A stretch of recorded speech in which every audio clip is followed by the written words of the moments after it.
কৰিলো গ্ৰন্থৰ যত প্ৰয়োজন মানে এৱে ৰত্নাৱলী শুনিও সাৱধানে সামান্য বিশেষ ভক্তি কহিবাক প্ৰতি আৰম্ভিলো বিৰচন প্ৰথমে সম্প্ৰতি যতে কছ ধৰ্ম হৰি ভক্তিৰ কিংকৰ ভকতিৰ মুখ চাই থাকে নিৰন্তৰ সমস্তে ধৰ্মৰ ভকতিহে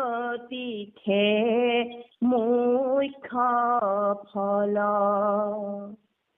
ভকতি নহলে ধৰ্ম সকলো বিফল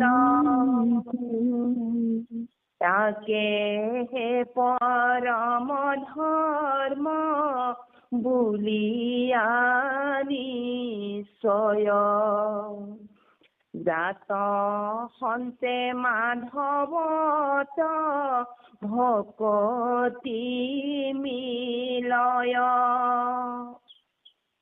গুছে হবে কামনা প্ৰসন্ন হুৱে চিত্ত ৰজতম শুদ্ধ সত্ত হুৱে স্থিত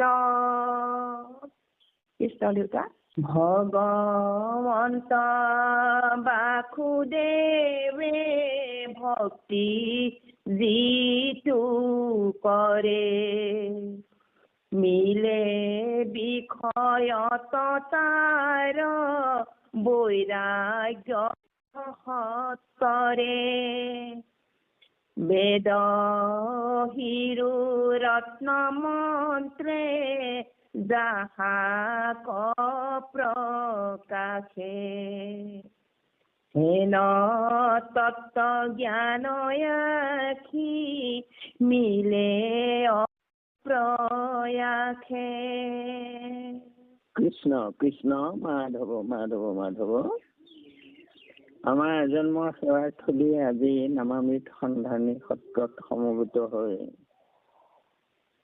কৃপাল মাধৱ গুৰুজন বিৰচিত তেৰাৰ বাংময়ী মুক্তি স্বৰূপ ভক্তি ৰত্নাৱলী শাস্ত্ৰ ভাগে ভক্তি বিৰচন মাত্ৰ 4 কুট সুন্দৰকৈ পাঠ কৰি আমাৰ সকলোকে শ্ৰৱণানন্দ দিয়া আমাৰ নৱনীতা বৰুৱাই আমাৰ সমল ব্যক্তি ডেকা বাপ আৰু সুপৰিচাৰক হাতীমূৰা বাপ্ত মুখ্যকৈ সমস্ত ভক্তি প্ৰেমী ৰসগ্ৰাহী বা পাই চৰণলৈ আমাৰ ভক্তিভাৱ সেৱা ভাগি নিবেদিছে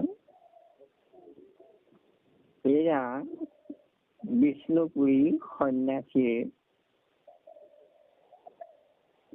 ৰচিত ভক্তিপৰ সমস্ত শ্লোক ভাগৱতৰ পৰা সংগ্ৰহ কৰি একত্ৰিত কৰি থৈছে আৰু কেলে কৰিলে এই কথাখিনি আমাক আগতীয়াকৈ তেওঁ কৈ লৈছে কৰিলো গ্ৰন্থৰ যত প্ৰয়োজন মানে এবে ৰত্নাৱলী শুনিও সাৱধানে যে এই গ্ৰন্থ মই কিয় ৰচনা কৰিলো গোটেই কথাখিনি সকলোকে কলো আৰু এতিয়া সকলোৱে সাৱধানে ৰত্নাৱলী শ্ৰৱণ কৰক সামান্য বিশেষ ভক্তি কহিবাক প্ৰতি আৰম্ভিলো বিৰচন প্ৰথমে সম্প্ৰতি। এই যে শব্দটো চাওক, সাৱধানে সদায় লিখকসকলে কয় যে যিটো কথা শুনা, যিটো পঢ়া ভালকৈ মন দি পঢ়া, আৰু যিটো শুনা খুব সাৱধানে শুনা। কাৰণ যেতিয়া শ্ৰৱণেন্দ্ৰিয়ই কিবা এটা শুনি থাকে তেতিয়া চকুৱে অন্য কোনো ফালে চাব নালাগে আৰু মনে অন্য কোনো কথাই মনলৈ চিন্তা আনিব নালাগে, ভাবিব নালাগে। আমাৰ ইন্দ্ৰিয়বোৰক সংযত কৰি শুনিব লাগে, তেতিয়া আমাৰ কামত আহে, শুনাৰ ফল প্ৰাপ্তি হয়। এতিয়া সামান্য ভকতিৰ পৰা ধৰি একেবাৰে বিশেষ ভকতিলৈকে ভকতি পৰ্যন্ত এই কথাখিনি কবৰ কাৰণে প্ৰথমে ভক্তি বিৰচন আৰম্ভ কৰিলো বুলি কৈছে। আৰম্ভিলো বিৰচন প্ৰথম সম্প্ৰতি। ভকতিৰ কথা কম, সামান্য ভকতিৰ পৰা ধৰি একেবাৰে শ্ৰেষ্ঠ ভকতি, বিশেষ ভকতি পৰ্যন্ত কোৱা হব ইয়াত। যতেক স্বধৰ্ম হৰি ভক্তিৰ কিংকৰ, ভকতিৰ মুখ চাই থাকে নিৰন্তৰ। সমস্তে ধৰ্মৰ ভকতি সে মুখ্য ফল, ভকতি নভৰিলে ধৰ্ম সকলো বিফল। অৰ্থাৎ আমাৰ স্বধৰ্ম বুলি তাৰমানে যিমানবোৰ কথা আছে, আৰু সেই স্বধৰ্ম অৰ্থাৎ স্ব শব্দই কি বুজাই বাৰু? স্ব মানে নিজৰ, মই নিজে, মই স্বয়ং। স্বধৰ্ম মানে মোৰ নিজৰ ধৰ্ম। চাব কথাটো, মোৰ নিজৰ ধৰ্ম। মোৰ নিজৰ ধৰ্ম বুলি কওঁতে মইনো কোন? এই প্ৰশ্নটো আহিব যে মই নিজে কোন? এই প্ৰশ্নটোকে বেদৰ মূল তত্ত্ব বুলি কৈছে। ব্ৰহ্মাই প্ৰথম বেদ স্মৰণ কৰিছিলে, আৰু ব্ৰহ্মাই যিটো স্মৰণ কৰিছিলে সেইটোৱেই বেদ। গতিকে ব্ৰহ্মাই কি স্মৰণ কৰিলে? ব্ৰহ্মাই স্মৰণ কৰিলে পদ্মত উপজি ব্ৰহ্মা তাতে বহিছ, মই কোন এইটো কিবা একো নাজানো, মই কোন এইটো জানিবলৈ বিচাৰিলে। সেইটোৱেই বেদক জানিবলৈ বিচাৰিলে। তাৰমানে কি? ব্ৰহ্ম পদে শুদ্ধ জীৱকক হয়, ঈশ্বৰ পৰম ব্ৰহ্ম। গতিকে সেই জীৱক ব্ৰহ্ম বুলি কয়, ব্ৰহ্ম মানেই বেদ। গতিকে এতিয়া মই কোন সেই কথা চাই তাৰমানে অক্ষৰ নিৰ্গুণ নিৰাকাৰ ব্ৰহ্ম অৰ্জুনক কৈছিলে গোসাঁয়ে, অক্ষৰং ব্ৰহ্ম পৰমং স্বভাৱ আধ্যাত্ম উচ্যতে। এই যে স্বভাৱ অৰ্থাৎ মই কোন, এই ভাৱটো আধ্যাত্ম কয়। তাৰমানে এতিয়া মই কোন ওলাই পৰিলে কি? তোমাৰ একে অংশ আমি যত জীৱ জাক, তোমাৰ মায়াই প্ৰভু বান্ধিলে আমাক। প্ৰভু আমি সকলো তোমাৰে অংশ জীৱ। গতিকে জীৱই বেদ, ব্ৰহ্মপদে শুদ্ধ জীৱক কয়। গতিকে স্বধৰ্ম বুলি কওঁতে এতিয়া কি? মোৰ ধৰ্ম। মোৰ ধৰ্ম মানে আত্মাৰ ধৰ্ম। এই আত্মাৰ মংগলৰ কাৰণে যিমানবোৰ ধৰ্ম নিৰূপিত কৰা আছে সেইবোৰকে স্বধৰ্ম বুলি কয়। যেনে কৰ্ম মাৰ্গৰ সৃষ্টি কৰিলে কৰ্মৰ মাৰ্গেদি আত্মাৰ হিত সাধন কৰিব গৈ, কিন্তু বৰ দুৰূহ পথটো। জ্ঞান মাৰ্গৰ সৃষ্টি কৰিলে জ্ঞান মাৰ্গৰ দ্বাৰাও সেই ব্ৰহ্মৰ সন্ধান, মই কোন সন্ধান কৰে, সেইটোও বৰ কঠিন হৈ পৰিলে। ইয়াৰ কাৰণে যিবোৰ তাৰমানে ব্যৱস্থা গ্ৰহণ কৰিলে, যেনেকে যাগ যজ্ঞ পূজা পাতল, এইটো কৰ্ম মাৰ্গ। কৰ্ম মাৰ্গৰ যে জীৱৰ তাৰমানে সন্ন্যাস মিলেগৈ আৰু জ্ঞানৰ মাৰ্গেদি গৈ ব্ৰহ্মজ্ঞানী হয়, অৰ্থাৎ নিজৰ পৰিচয় পাইগৈ। এয়া কিন্তু এই স্বধৰ্ম যিমানবোৰ দিয়া আছে আমি সাধাৰণতে ধৰি ল'ব পাৰো জ্ঞান আৰু কৰ্ম মাৰ্গকে বুলি ধৰি লওক। এই ধৰ্মবোৰৰ মুখ্য ফল কিন্তু ভক্তিহে, আৰু সেই ধৰ্মবোৰে ভকতিৰ মুখলৈ চাই থাকে। তাৰমানে কথাটো কি ক'লে, সত্য যুগৰ স্বধৰ্ম যুগ ধৰ্ম আছিলে ধ্যান। সত্য যুগে ঋষিসৱে ধৰিয়া সমাধি যাৰ যেন ফলপৰে কৃষ্ণক আৰাধি তাহাঁতো কৃষ্ণৰ দশ নাম যদি লয়, অৰ্থাৎ ভক্তি মাৰ্গৰ পৰা নাম ল'ব লাগিব। ভক্তি মাৰ্গইহে জ্ঞান মাৰ্গ সাধনত সহায় কৰিব। তেওঁলোকৰ সিদ্ধি লাভ কৰিবলৈ নাম। সত্য যুগে ঋষিসৱে ধৰিয়া সমাধি যাৰ যেন ফলপৰে কৃষ্ণক আৰাধি তাহাঁতো কৃষ্ণৰ দশ নাম লয়, অৰ্থাৎ ভকতিৰ সহায় লয়। গতিকে যিমান স্বধৰ্ম আছে এইবোৰে ভকতিলে মুখলৈ চাই থাকে। তাৰমানে ভকতিয়ে ধৰ্মটো শেষ কৰি দিয়ে, সিদ্ধি লাভ কৰায়। ভকতিৰ মুখ চাই থাকে নিৰন্তৰ। সমস্ত ধৰ্মৰ ভকতি সেই মুখ্য ফল। ভকতি নভৰিলে ধৰ্ম সকলো বিফল। যিমানেই যাগ যজ্ঞ পূজা পাতল ইত্যাদি নকৰক লাগে, যেতিয়ালৈকে ভকতিৰ সহায় নলয় তেতিয়ালৈকে ফল নধৰে, নিষ্ফল হয়। গতিকে তাকেহে পৰম ধৰ্ম বুলিও নিশ্চয় জাতহন্তে মাধৱত ভকতি মিলয়, আৰু সেয়াহে পৰম ধৰ্ম। যি ধৰ্মৰ দ্বাৰা মাধৱত ভকতি মিলে, বিশেষভাৱে কামনা প্ৰসন্ন হৈ চিত, মায়াময় সংসাৰৰ কামনা, দেহৰ কামনা, ইন্দ্ৰিয় কামনা, এইবোৰৰ প্ৰতি বৈৰাগ্য মিলে। জাতহন্তে মাধৱত ভকতি মিলয়, সকলো অন্য কামনা নাইকিয়া হয়। অৰ্থাৎ একমাত্ৰ ভকতিহে কামনা কৰে। ৰজ তম গুচি শুদ্ধ সত্য হৈ স্থিত। এই ৰজগুণ তমগুণ এইবোৰ ভকতি কৰোঁতে ঈশ্বৰ সত্য।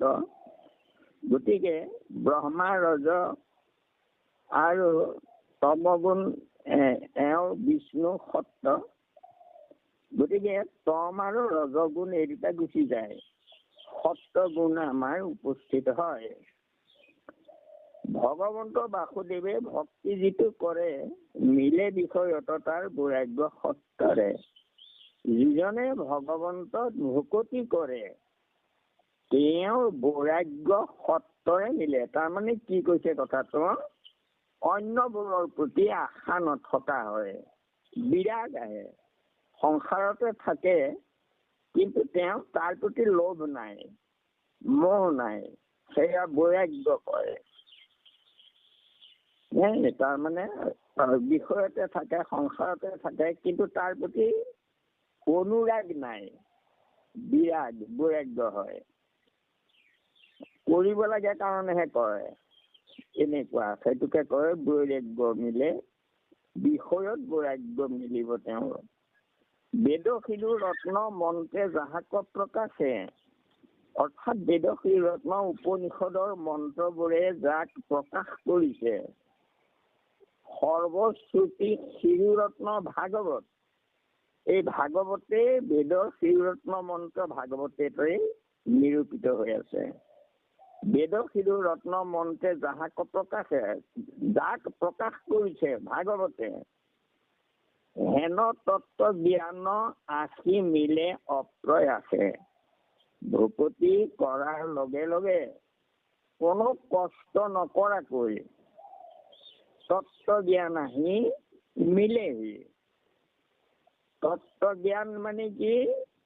এই সৃষ্টিখন ক'ৰ পৰা হ'ল মূল তত্ত্ব কি? পৰমাৰ্থ তত্ত্ব। সেয়ে হ'ল প্ৰভু ভগৱন্তই একমাত্ৰ পৰমাৰ্থ তত্ত্ব। আৰু শুনা পৰমাৰ্থ তত্ত্বৰ শ্ৰীমন্ত শংকৰ মঠত হৰি উপ সজ্জনসকল হৰিৰ কীৰ্তন কৰি সুখে সংসাৰ কটৰি পাইবা ভক্তি পৰম নিৰ্মল। আৰু মহাত্মা শংকৰদেৱে ক'লে ইছে পৰমাৰ্থ তত্ত্ব চাৰিও বেদৰ সমস্ত দেৱৰ ৰাজা কৃষ্ণে খেলিছ। সমস্ত ধৰ্মৰ ৰাজা মাধৱৰ নাম জানি নিৰন্তৰে নয় বলা নাম ৰাম। এইবোৰ তত্ত্ব জ্ঞান কয়।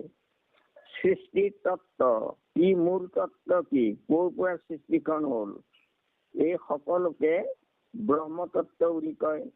আৰু সেই ব্ৰহ্মতত্ত্ব নিৰ্গুণ নিৰাকাৰ ৰূপে তাৰমানে আৰাধনা কৰাৰ বোলে অসুবিধা হোৱাৰ কাৰণে সগুণ সাকাৰ ৰূপে ব্ৰহ্মতত্ত্ব তাৰমানে আহিলে।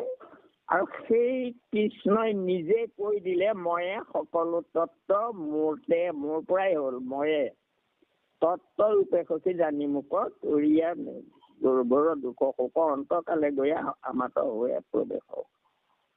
এতিয়া তত্ত্ব বুলি ক'লে ব্ৰহ্মতত্ত্ব। ব্ৰহ্মতত্ত্ব মানে ঈশ্বৰ তত্ত্ব, আৰু ঈশ্বৰ তত্ত্ব মানে কৃষ্ণে সেই ঈশ্বৰ, কৃষ্ণ তত্ত্ব। এই তত্ত্ব গ্ৰহণ কৰি কৃষ্ণৰ ভকতিয়েই শ্ৰেষ্ঠ ধৰ্ম, সমস্ত ধৰ্মৰ মূল। এই কথাখিনিকে আমাক এতিয়ালৈকে এইখিনিলৈকে আমি পালো। ইয়াৰ পিছত আমি ইয়াৰ পিছৰখিনি আমি পাম হওক আৰু, কিন্তু আৰম্ভণিটোতেই এই পৰমাৰ্থ কথাখিনিকে আমাক ক'লে কৃষ্ণ মাধৱ মাধৱ মাধৱ। হয় বাই সমস্ত আজি আমাৰ প্ৰত্যেকৰে বিশেষ হেৰি থকাৰ কাৰণে আজি চমুকৈ আমি এইখন চমুকৈ যদিও আচল কথাখিনিয়ে ওলাই গ'ল আৰু, গতিকে ইমানতে আমি সামৰি দিব খুজিছো। এইকণকে ক'বলৈ যাওঁতে হৈ পৰা অপৰাধখিনি আপোনাৰ মৰিখন কৰিব। কোটি কোটি ঘূৰা অপৰাধ কৰ্মী দুৰাশ হয়। হে হৰি মুখ দাস হেন মানি ক্ষমী উপকৃপাময় ক্ষমী উপকৃপাময়। শ্ৰীমন্ত শংকৰ হৰি ভকতৰ জানা জানা কল্পতৰু তাহান্ত বিনাই নাই নাই নাই।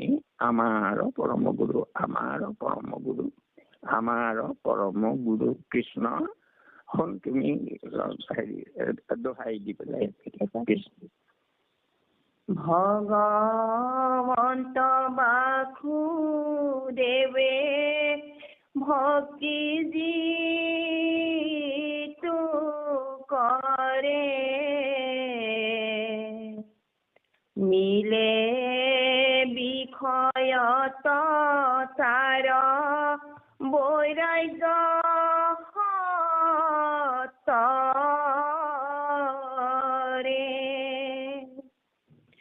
বেদ হিৰো ৰত্ন মন্ত্ৰে যাহাক প্ৰকাশে হেন তত্ত্ব জ্ঞান আখি মিলে প্ৰয়াসে